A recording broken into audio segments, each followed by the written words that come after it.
কি বললি তুই? উষা পেছনে ফিরে তাকায়। উষার হাবভাব খুব স্বাভাবিক। তারপর শান্ত কণ্ঠে বলে, কি বলেছি? বলেছি তো অনেক কিছু, কিন্তু আপনি কোনটার কথা বলছেন? একটু আগে যে বললি। কোনটা? সাগর দাঁতে দাঁত চেপে বলল, ঢং করিস? ভুলে গেছিস কি বলেছিস? ডিভোর্স দিয়ে দিবি মানে? নতুন কাউকে জুটিয়েছিস? উষা নির্লিপ্ত ভঙ্গিতে বলে, জোটাতেও পারি। অ্যাকচুয়ালি আমার ব্যক্তিগত ব্যাপার তো আমি আপনাকে বলবো না, কারণ আপনি এমন স্পেশাল কেউ নন যে আপনাকে আমার ব্যক্তিগত ব্যাপার শেয়ার করতে হবে। বলেই আর দাঁড়ালো না উষা। হনহনিয়ে চলে গেল নিজের কক্ষের দিকে। সাগর চুয়াল শক্ত করে তাকিয়ে আছে উষার গমন পথে। তুই কি চাইছিস? এই নিয়ে এই একই প্রশ্ন আরিশাকে 20 বার করেছে শুভ আর লিটা, আর প্রতিবারই একই উত্তর। আমি এখন বিয়ে করব না। আরিশা এবার বিরক্ত হয়ে বলল, আর কতবার একই কথা বলবো? আমি এখন বিয়ে করতে চাইছি না। তাহলে নিজের বাপ ভাইকে বল এই কথা। আরিশা তপ্ত নিঃশ্বাস ফেলে তাকালো লিটার দিকে। এত সহজ কিভাবে আমি বাবা মামাদের না করব? এই সাধুটাও তো কিছু করছে না, ও একটু হেল্প করলেই তো হয়। বিরক্ত হলো সাদাফ। কপালে ভাঁজ ফেলে বলল, শিবাল, তখন থেকে একই কথাই বলে যাচ্ছিস। আমি তোকে কেন হেল্প করব? আমাকে কি করতে বলছিস তুই? আমার এখানে কি করার আছে? আমি কি তোর বয়ফ্রেন্ড নাকি? যেভাবে বলছিস এই সাধুটাও কিছু করছে না। শালি, যদি বয়ফ্রেন্ড থাকতো তাহলে না ফাঁকিয়ে দিয়ে বিয়ে পড়িয়ে দিতাম, কিন্তু শালির তো কোনো বয়ফ্রেন্ডও নেই। আরিশার আগে ফুসফুস করতে করতে সাদাফের চুল টেনে ধরল। একদম শালি বলবি না, বলে দিলাম। কুত্তা বিলাই অসভ্য, তুই করবি না তো কি তোর বাপ করবে? এই বচ্চু, আমার চুল ছাড়। তুই জানিস কত হেয়ার প্যাক দিয়ে আমি আমার চুলের গোড়া শক্ত করেছি? তুই জানবি কেমনে? রূপচর্চা বলে কোনো কিছু করিস তুই? রূপচর্চার র জানিস তুই? খাদ্য খাইতে জানিস? আমার কলিজার বোনটা কত কষ্ট করে আমাকে ওইসব বানিয়ে দেয়। এই বালের রূপচর্চা করে কি করতে পারছিস পরে? একটা মেয়েও তো পটাতে পারিস নাই। তোর মতো ঝগড়াটার সাথে থাকলে পারবো কেমনে? আল্লাহ তো জামাই টাকলা হয়। তোর হাতে চুল বিসর্জন দেওয়ার চেয়েও টাকলা স্টেডিয়াম টাইপের একটা বের করব।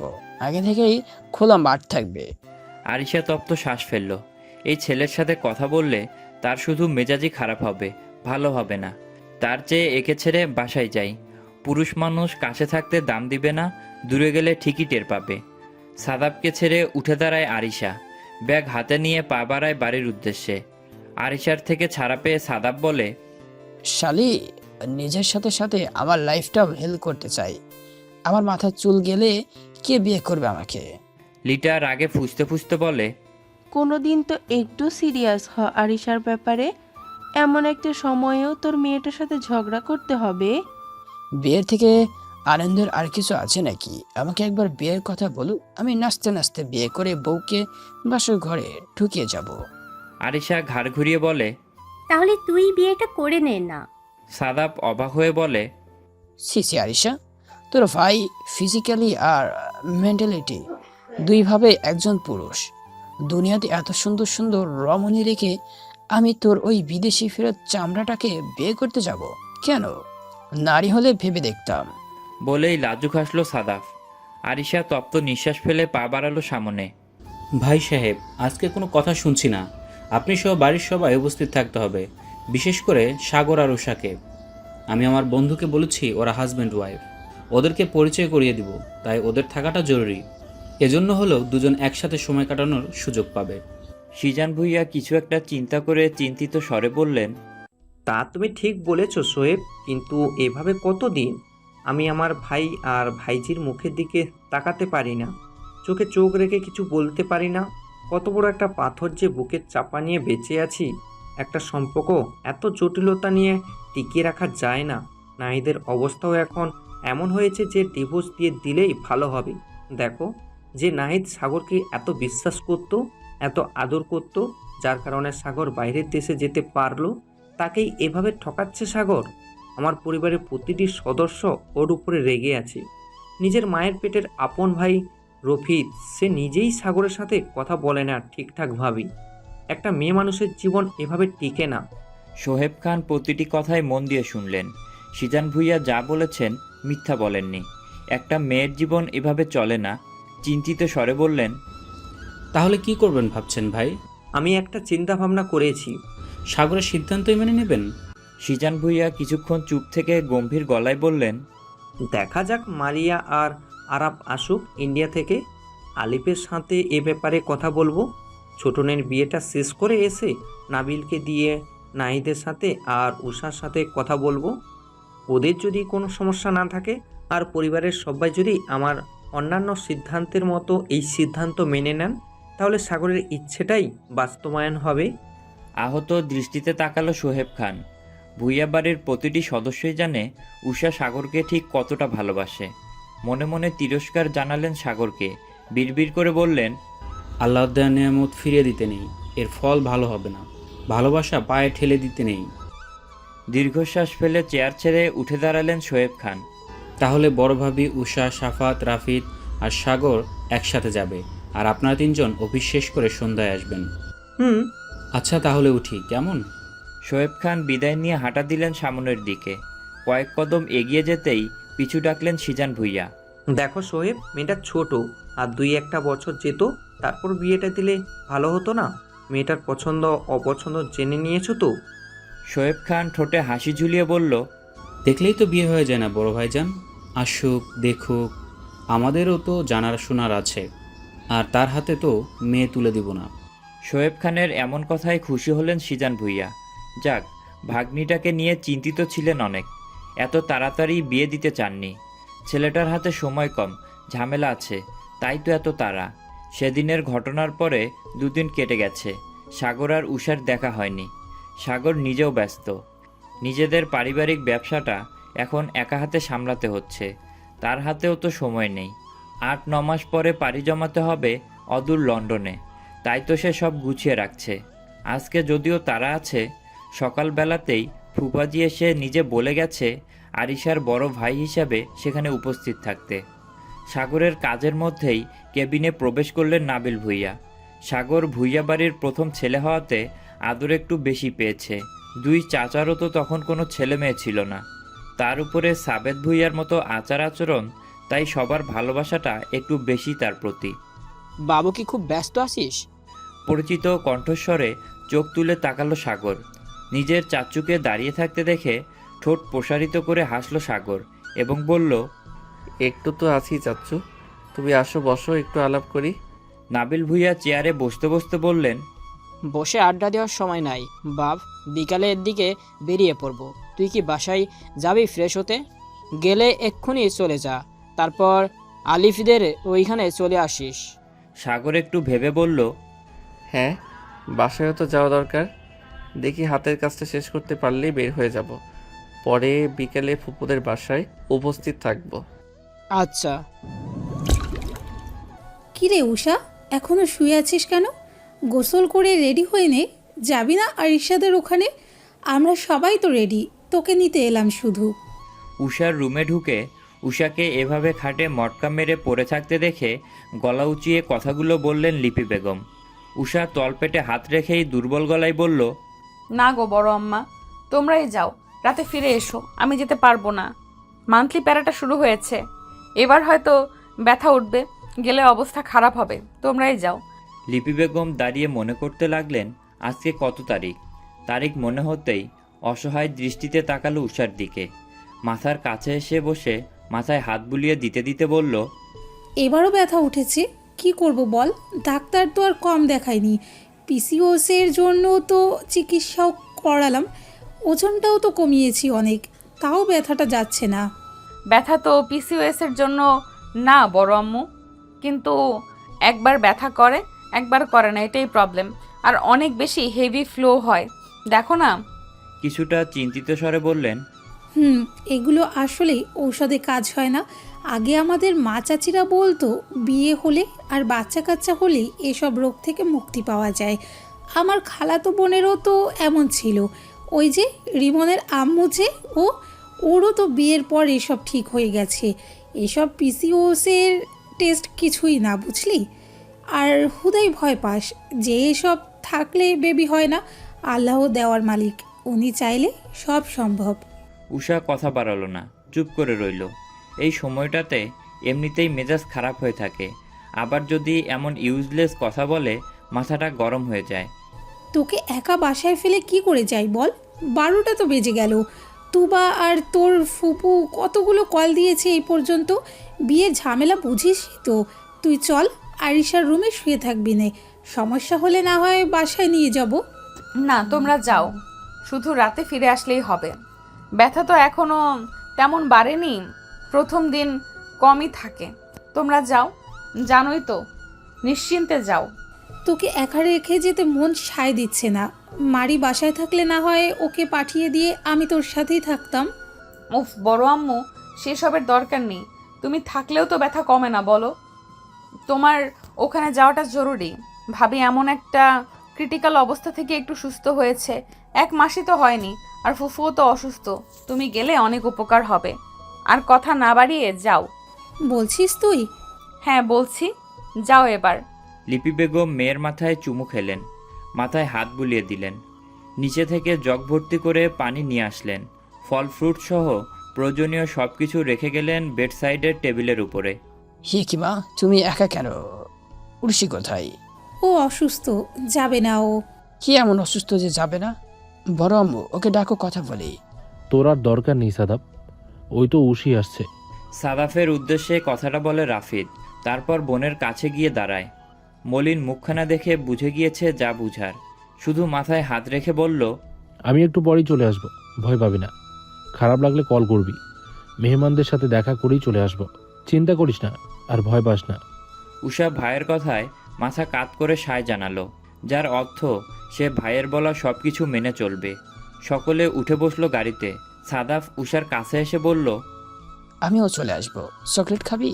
উষা দাঁত বের করে হাসল। বলতে গেলে উষার মুখ খুশিতে চিকচিক করে উঠল। সাদাফ পকেট থেকে 2টো কিটক্যাট ধরিয়ে দিল উষার হাতে। বেডে এলোমেলোভাবে শুয়ে আছে উষা, প্লাজু উঠেছে হাঁটুর উপরে, ব্যথায় কাতরাচ্ছে সে। অন্যবারের থেকে এবারের ব্যথার যন্ত্রণা তীব্র। প্রথম দিন কখনোই এত ব্যথা করে না। উঠে দাঁড়াতেও পারছে না সে। উঠে দাঁড়ালেই কোমর থেকে পা অবধি যেন ছিঁড়ে পড়ে যাচ্ছে এমন লাগে। টেবিলের উপর থেকে মোবাইল নেবে এই সুযোগও নেই। পিরিয়ডের ব্যথায় আগেও একবার সেন্সলেস হয়েছে উষা। 2 হাতে পেট জড়িয়ে ধরে আছে, দাঁত দ্বারা নিজের ঠোঁট জোড়া কামড়ে ধরেছে, চোখ দিয়ে গড়িয়ে পড়ছে পানি, ব্যথায় উহ আহ করে গুঙিয়ে উঠছে বারবার। কত বেলা হয়েছে সেটাও জানতে পারছে না মেয়েটা। সাগর সবেমাত্র বাড়িতে ঢুকেছে, এখনও ড্রয়িং রুমে আছে। সিজান ভুইয়ারা অফিস শেষে সবাই চলে গিয়েছে আরিশাদের বাসায়। যেহেতু বিকেল গড়িয়েছে, সাগর অগোছালোভাবে যাবে না, তাই ফ্রেশ হতে চলে এলো। লিপি বেগম সিজান ভুইয়ার থেকে জানতে পারলেন সাগর দেরিতে আসবে। ভাবলেন উষার যদি অবস্থা খারাপ না হয় তাহলে সাগরকে বলবে সাথে করে নিয়ে আসতে। কল দিলেন সাগরকে। সাগর সবেমাত্র সিঁড়ি পেরিয়েছে। সাদাফের ঘর পেরিয়ে সামনে আসতেই দেখতে পেল উষার রুমের দরজা খোলা এবং ফুপিয়ে কান্নার শব্দ। কপাল কুঁচকালো সাগর, তীক্ষ্ণ দৃষ্টিতে পর্যবেক্ষণ করলো সবটা। না, সব রুমের দরজাই তো লক করা মনে হচ্ছে। তাহলে এই রুমের দরজা খোলা কেন? একবার ভাবলো লিজা খালা, পরে আবার চিন্তা করলো বাসায় কেউ না থাকলে তো তিনি নিচতলায় নিজের রুমেই থাকেন। ঠিক এই মুহূর্তেই সাগরের ফোনটা কর্কশ ধ্বনি তুলে বেজে উঠল। উষার রুমের দরজার দিকে নজর স্থির রেখেই পকেট থেকে ফোনটা বের করলো। মায়ের ফোন দেখে কৌতূহল দমিয়ে রেখে রিসিভ করলো কলটা। সালাম বিনিময় করলো দুজনেই। শুনলাম তুই নাকি বাসায় গিয়েছিস। দেখ তো, যদি উষা খুব বেশি অসুস্থ না হয় তাহলে তোর সাথে করে নিয়ে আয়। কপালের ভাঁজ গাঢ় হলো সাগরের। অবাক কণ্ঠে শুধায়, তোমরা উষাকে নিয়ে যাওনি? আর অসুস্থ মানে? হ্যাঁ, উষা একটু অসুস্থ, তাই তো সাথে আসিনি। একটু দেখ তো কষ্ট করে মেয়েটা ঠিক আছে কিনা। ফোনে ব্যালেন্স না থাকায় কলটা কেটে গেল লিপি বেগমের।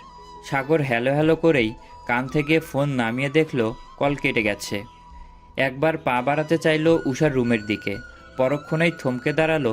তার পরিবার যে ধান্দাবাজ, উষার সাথে সময় কাটানোর সুযোগ করার জন্য হলেও এমন চাল চালতে পারে। আর মেয়েটা যে ধান্দাবাজ। সাগর তাচ্ছিল্য হাসল, পা বাড়ালো নিজের রুমের দিকে। মস্তিষ্ক এখান থেকে যেতে বললেও মন যেতে চাচ্ছে না। মন বারবার চাইছে সাগর উষার কাছে যাক। 2 কদম এগিয়ে গিয়ে দাঁড়ালো সাগর। ভাবল মেয়েটার অ্যাক্টিং অন্তত দেখে যাই। দরজা খুলে ভিতরে ঢুকলো সাগর। চোখ গেল বিছানার উল্টো দিকে মুখ ঘুরিয়ে শুয়ে থাকা উষার দিকে। এক পায়ের প্লাজো হাঁটুর উপরে তো আরেকটা হাঁটুর নিচে, পরনের টপসও উপরে ওঠানো। মেয়েটা যে বারবার কেঁপে কেঁপে উঠছে সাগর বুঝতে পারছে তা। জুতার শব্দ তুলে এগিয়ে গেল উষার দিকে। জুতার শব্দ পেয়ে উষা ভেবেছে বড় আম্মু এসেছে হয়তো। কান্নাজড়িত ভাঙা কণ্ঠে বলল, বড় আম্মু গো। সাগরের বুকে মোচড় দিয়ে উঠল। এতটা কাতর স্বর সে কখনো শোনেনি। সাগরের কেমন দম বন্ধ হয়ে আসছে। চুপ করে দাঁড়িয়ে রইল সে। শুনতে চায় উষা কি বলে। বড় আম্মু, আমি আমি সত্যিই মারা যাব। এই ব্যথা সহ্য করতে পারছি না, আমি বাঁচবো না। উষা এই কথাটুকু বলতেই হাঁপিয়ে উঠছে।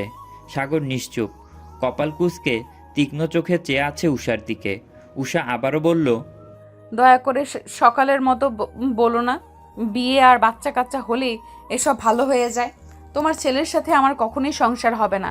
এইসব না বলে এবার আরও ভালো একটা ডক্টর দেখাও, আমি মারা যাচ্ছি।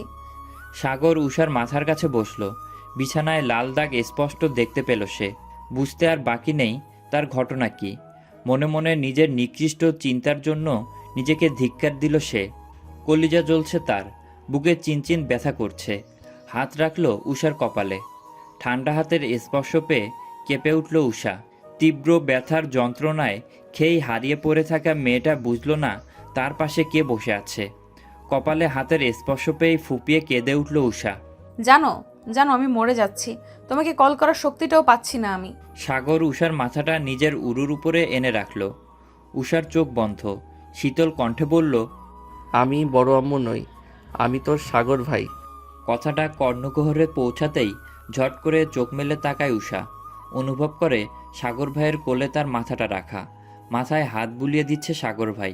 উষা অবাক দৃষ্টিতে তাকালো সাগরের দিকে। সাগর দেখল উষার অশ্রুসিক্ত লালচে হয়ে ফুলে ওঠা চোখ জোড়া। সঙ্গে সঙ্গে স্তব্ধ হয়ে গেল সাগরের দ্রুত বেগে ছুটে চলা হৃৎপিণ্ডটা। বিমূঢ় দৃষ্টিতে তাকিয়ে রইল উষার দিকে। উষা মাথা তুলে সরে আসতে চাইল। শরীরটাল নিষ্প্রাণ হয়ে গেছে। উষার মতিগতি বুঝতে পেরে সাগর উষার কোমর জড়িয়ে টেনে ধরে আরও কাছে নিয়ে আসে। মাথাটা আগের ন্যায় কোলে রেখে কণ্ঠে কোমলতা এনে নমনীয় ভঙ্গিতে শুধালো, বাসায় তো কেউ নেই, এই সময় প্রপার কেয়ার কীভাবে নেয় আমার জানা নেই। এই অবস্থাতে আমাকে কি করতে হবে, কি করলে তুই একটু বেটার ফিল করবি বা ব্যথাটা একটু কমবে? উষা অবাক দৃষ্টিতে তাকিয়ে রইল কিছুক্ষণ। নিজের দিকে এত শান্ত দৃষ্টিতে সাগর ভাইকে কখনো তাকিয়ে থাকতে দেখেনি সে। উষাকে হতবম্বের ন্যায় তাকিয়ে থাকতে দেখে বিরক্ত হলেও কোমল কণ্ঠেই বলল, এইভাবে তাকিয়ে আছিস কেন? কিভাবে হেল্প করব বল আমাকে। উষা লজ্জা পেল। হাজার হোক ছেলে মানুষ তো, এমন একটা বিষয় নিয়ে এভাবে ওপেনলি কথা বলতে লজ্জাই লাগছে তার। স্বামী স্ত্রী হলেও তো ওদের সম্পর্কটা স্বাভাবিক না। উষার হাঁসফাঁস অবস্থা দেখে সাগর মুখ লুকিয়ে হালকা মুচকি হাসি দিল। তারপর উষাকে স্বাভাবিক করার জন্য বলল, এত লজ্জা পাওয়ার কিছু নেই। আর 10-12টা বিবাহিত দম্পতিদের মতো যদি আমাদের সম্পর্কটা স্বাভাবিক হতো তাহলে তোকে এত লজ্জা পেতে হতো না। এটা নর্মাল বিষয়, ন্যাচারাল প্রক্রিয়া। এতে এত লজ্জা বা আমার সামনে অস্বস্তিতে ভোগার কোনো মানেই নেই। হাজার হলেও আমি তোর হাজব্যান্ড। ইনসিকিউর ফিল না করে সঠিক প্রক্রিয়া বল আমাকে, একদম লজ্জা পাবি না। উষা অস্ফুট স্বরে উচ্চারণ করল, কি করব এখন বল আমাকে। ওয়াটার ব্যাগ নিয়ে আসেন, পানি ভরে। আর না থাক। আর কি, ওয়াশরুমে যেতে হবে, যাওয়া দরকার, অবস্থা সিরিয়াস, বেডশিট চেঞ্জ করতে হবে। আগে ওয়াশরুমে যা, আমি ব্যাগ আনছি। সাগর কোল থেকে উষার মাথাটা সরিয়ে উঠে দাঁড়ালো। উষা আবারও নিষ্প্রাণ হয়ে পড়ে রইল বিছানায়। চল ওঠ, আমি ওয়াশরুমে দিয়ে আসছি। উষা উঠে বসল, কিন্তু সমস্যা তো ওই একটাই, সে তো ঠিকভাবে দাঁড়াতে পারছে না। দাঁড়াতে পারলে তো হেঁটে এসে ফোন দিয়ে কলই করতে পারত। সাগর উষাকে বসে থাকতে দেখে বুঝলো মেয়েটা হাঁটতে পারছে না। কাছে এসে দাঁড়ালো। সাগর লম্বা একটা শ্বাস টেনে কোলে তুলে নিল উষাকে। আকস্মিক এমন হওয়ায় উষা ভরকে গেল। এই কথাটা ভাবলেও গায়ে কাটা দিচ্ছে তার। এখন অসুস্থ না থাকলে নিজের গায়ে চিমটি কেটে দেখত এটা বাস্তব নাকি স্বপ্ন। দুই চোখ খিচে বন্ধ করে রেখেছে উষা। নিজের তাল সামলে রাখতে দুই হাতে আঁকড়ে ধরে আছে সাগরের গলা। তীব্র ব্যথার কারণে এই প্রথমবারের মতো সাগরের এত কাছে এসেও কিছু অনুভব করতে পারছে না। উষা স্বাভাবিক থাকতে পারলেও সাগর স্বাভাবিক নেই। হৃৎপিণ্ডের গতিবিধি বেড়েছে 1000 গুণে। শরীর ঘামছে তার, ঢোক গিলল সে। কোনো মতে উষাকে ওয়াশরুমের ভিতরে নিয়ে গিয়ে কোল থেকে নামিয়ে দাঁড় করায়। উষার দিকে মায়াময় দৃষ্টিতে তাকিয়ে শীতল কণ্ঠে শুধালো, প্রয়োজনীয় কিছু লাগবে? উষা মাথা নেড়ে জবাব দিল, টেবিলের উপর থেকে প্যাকেটটা দিবেন প্লিজ। সাগর হাত বাড়িয়ে প্যাকেটটা নেয়। নামটা খুব ভালো করে মনে রাখে সে। তারপর মাথা নিচু করেই উষার হাতে দেয়। কিছুটা গম্ভীর গলায় বলে, আমি হট ওয়াটার ব্যাগটা নিয়ে আসছি। আমি রুমে আসলে দরজায় নক করব, আর দরজা লক করার দরকার নেই। উষা শুধু মাথা নাড়ে। সাগর রুম থেকে বের হয়ে আসে। দমটা আটকে যাচ্ছে তার, শরীর কাঁপছে। হাজার হোক পুরুষ মানুষের মন, এই প্রথম কোনো মেয়েকে এভাবে কোলে নিয়েছে। সাগর নিজের দিকে লক্ষ্য করল। সাদা শার্টটার হাতা আর প্যান্টের দিকটায় ব্লাড লেগেছে কিছুটা। সাগর কিচেনে গিয়ে চুলায় গরম পানি বসিয়ে দিয়ে চলে গেল নিজের রুমে। শুধু ড্রেসটা চেঞ্জ করে নেয়। এই যে নিজের জামা নষ্ট হলো সাগরের, কেন জানি আফসোস লাগছে না, বা একটিবারের জন্য উষাকে কোলে তুলতে ঘৃণা লাগেনি। উষা না দেখলেও সে তো দেখেছিল উষার অবস্থা। নারীদের প্রতি সম্মানটা আরও বেড়ে গেল 1000 গুণে। নারীরা এই ছোট্ট জীবনে কত কষ্ট করে। সাগর ভাবল, এই ব্যথা যদি এতটা সিরিয়াস হয়, তাহলে বাচ্চা জন্মদানের সময় নারীদের যে ব্যথা উঠে সেটা কতটা ভয়ঙ্কর হয়। সাগরের বুকে মোচড় দিয়ে উঠল। সারা জীবন নারীদের নিয়ে শুধু মজাই করে গিয়েছে। কাছ থেকে কখনো তাদের দুঃখ দেখা হয়নি, তাদেরকে কখনো বুঝতে চেষ্টা করেনি। নারীরা মায়ের জাত, এই মায়ের সাথেই কত রাগারাগি, কত অভিমান। সাগর ফোন হাতে নিল, কল লাগালো নিজের মাকে। বড্ড খারাপ লাগছে আজকে তার, দমটা যেন বেরিয়ে আসতে চাইছে। অপর পাশ থেকে মায়ের ভালোবাসা মিশ্রিত সুর অনুভব করতে পেরেই ভাবনা জগৎ থেকে বেরিয়ে এলো। হাসি মুখে সালাম দিল মাকে। লিপি বেগম উদ্বিগ্ন হয়ে জানতে চাইল, বাবু কই রে তুই, এখনো এলি না কেন? এখানেও তো ঝামেলা হয়েছে রে। কি রে, কথা বলছিস না কেন? উষা কি অবস্থা? অবস্থা কি বেশিই খারাপ? চলে আসবো আমি? সাগর নিঃশব্দে হাসল। মায়েরা কতটা অদ্ভুত, কত অদ্ভুত জাতি এরা।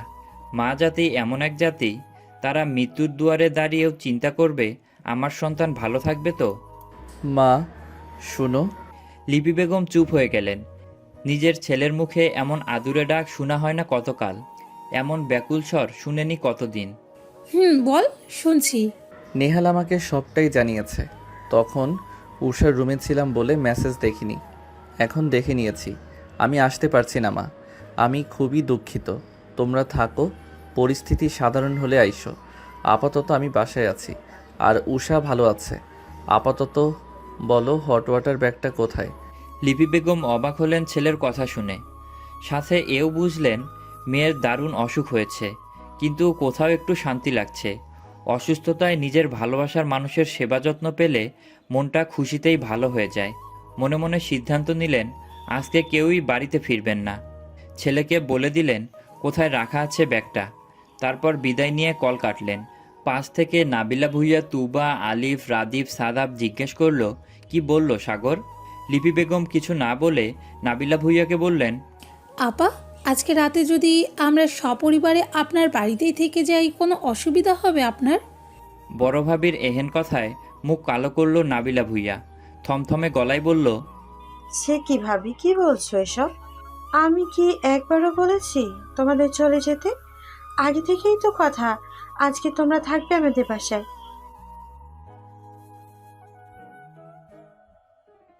লিপি বেগম খুশি হলেন, ওষ্ঠে হাসি ফুটিয়ে বললেন, আজকে আমরা কেউ বাসায় যাব না। রাফিদ আর সাদাব কারণ জিজ্ঞেস করতেই তিনি বললেন সবটা। সবাইও বুঝল এটাই ঠিক আছে, থাকুক একসাথে আজকে। সাগর ড্রেস পাল্টে ব্যাগ হাতে আবার আসে উষার রুমে। ওয়াশরুমের দরজা নক করে কয়েকবার। উষা কোনো মতে শব্দ করে, আসুন। সাগর তড়িঘড়ি করে ঢুকে ওয়াশরুমে, পাজা কোলা করে কোলে তুলে নেয় আবার। উষার চোখ বন্ধ, মুখটাও মলিন হয়ে যাচ্ছে। সাগর বুঝল সেন্সলেস হয়ে যাবে। দ্রুত বেডের সাথে হেলান দিয়ে বসায় উষাকে। পেটের উপরে ব্যাগটা রেখে বলে, এখন কম লাগছে? উষা মাথা নাড়ায়, মানে কমেনি। সাগর আবারও নিচে এলো, প্লেট ভর্তি করে ভাত তরকারি নিয়ে আবার উপরে চলে আসে। উষাকে জোর করে খাবার খাইয়ে বিছানায় শুইয়ে দিল। উষার বড় দুঃখের দিন আজকে। ভালোবাসার মানুষটার এত কাছে এসেও সে কিছুই অনুভব করতে পারছে না। সেই ছোট্ট সময়টাতে সাগর ভাইয়ের হাতে খেয়েছিল, আবার আজকে যখন সেন্সে আসবে তখন হয়তো এসব ভেবে লজ্জা পাবে উষা।